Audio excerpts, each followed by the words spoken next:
নমস্কার বন্ধুরা, welcome back to my channel Bangali special রান্না। আজকে আবারও নিয়ে চলে এসেছি মায়ের হাতের একটা খুব সুস্বাদু রেসিপি, ক্রিস্পি বেগুন ভাজা। তো দেখো কিভাবে মা রেসিপিটা বানায়। এখানে এরকম সাইজের একটা বেগুন নিয়ে নিয়েছে, দিয়ে বেগুনের চোগলাগুলোকে মা একটা ছুলুনির সাহায্যে ভালো করে ছুলে নিচ্ছে। বেগুন আমরা অনেকেই খেতে পছন্দ করি না, কিন্তু কথাতেই আছে যার নেই কোনো গুণ তার নাম বেগুন। তো বেগুন খেতে পছন্দ না করলেও এই রকম ধরনের রেসিপি যদি বাড়িতে করে খাওয়া হয় তাহলে কিন্তু এই আইটেমগুলোও কিন্তু খেতে সুস্বাদু হয়। তো দেখো চোকলাগুলো ছাড়ানো হয়ে গেছে, এবারে ছুরি দিয়ে মাঝখান থেকে 3 ভাগে ভাগ করে নিল, তারপরে আবার ওটাকে আরেকটা পিস করলো, দিয়ে ঠিক এরকম ফুলের মতো হবে দেখতে। ওটাকে সাইডে জল দিয়ে ধুয়ে রেখে দিয়েছে। এবারে একটা বোলের মধ্যে পরিমাণ মতো জল নিয়ে নিয়েছে। বেগুনটাকে ডোবানো যায় এরকম পরিমাণ জল এখানে নিতে হবে। এর মধ্যে অ্যাড করে দিয়েছে নুনটা দিয়ে ভালো করে জলটাকে গুলিয়ে নেবে। এটা কিন্তু নুনের সঙ্গে জল মিক্সড করার কারণ হচ্ছে বেগুনটার মধ্যে যাতে নুনটা ভালো করে ঢোকে, কারণ বেগুনের মধ্যে নুনটা ঢুকতে চায় না। সেই জন্য এইভাবে চুবিয়ে রাখলে কিন্তু বেশিক্ষণ না, 2 মিনিট মতো চুবিয়ে রাখলেই হবে, তাহলে নুনটা ভালোভাবে টেনে নেবে।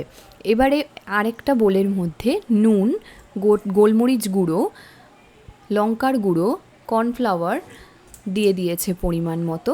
প্রত্যেকটা ইনগ্রিডিয়েন্টস কিন্তু পরিমাপ বুঝে দিতে হবে। এরপরে দেবে এর মধ্যে 2 চামচ ময়দা। বেগুনের আমরা অনেকে অনেক ধরনের রেসিপি করে খেয়েছি, তবে এটা একটা খুব নতুন ধরনের রেসিপি। এইভাবে যদি রেসিপিটা বানানো যায় তাহলে কিন্তু বোঝা যায় না যে আদৌ আমরা বেগুন খাচ্ছি কি না। তো দেখো জল দিয়ে কিন্তু ভালো করে এটাকে মিক্সড করে নিয়েছে। এবার এর মধ্যে অ্যাড করে দেবে লাল লঙ্কার পেস্ট। তোমরা যদি মনে করো এই লাল লঙ্কাটা দেবে না, তার বদলে কিন্তু তোমরা গ্রিন চিলি পেস্ট দিতে পারো। মোটামুটি একটু ঝাল ঝাল হবে, তাহলে কিন্তু খেতে সুন্দর হবে। এইবারে দেখো বেগুনটা যে নুন জলের মধ্যে চুবিয়ে রেখেছিল সেই বেগুনটাকে তুলে নিয়েছে, নিয়ে এর ব্যাটারটার মধ্যে চুবিয়ে দিচ্ছে, দিয়ে ভালো করে সাইডে গাগুলোতে লাগিয়ে নিচ্ছে। আর আরেকটা প্লেটের মধ্যে বিস্কিটের গুঁড়ো ছিল, সেই গুঁড়োগুলোর সঙ্গে বেগুনটাকে ভালো করে ভেতরে ভেতরে লাগিয়ে নিচ্ছে যাতে কোনো অংশ বাকি না যায়। এখানে একটু বলে রাখি, ব্যাটারটা কিন্তু খুব বেশি গাঢ় করার প্রয়োজন নেই, তাহলে কিন্তু ব্যাটারটাই মুখে পড়বে, বেগুনটার স্বাদটা পাওয়া যাবে না। সেই জন্য হালকা করেই বানানো ভালো। এবারে দেখো একটা কড়াইয়ের মধ্যে পরিমাণ মতো তেল দিয়ে দিয়েছে। এটা কিন্তু ভালো করে বেগুনটাকে ভাজতে হবে, একটু লালচে লালচে ভাজা ভাজা হয়ে আসবে, তারপরেই কিন্তু নামাতে হবে। পুরো ভিডিওটা কিন্তু তোমরা স্কিপ না করে দেখতে থাকো, আশা করব তোমাদেরও ভালো লাগবে। এটা একটা খুব নতুনত্ব রেসিপি।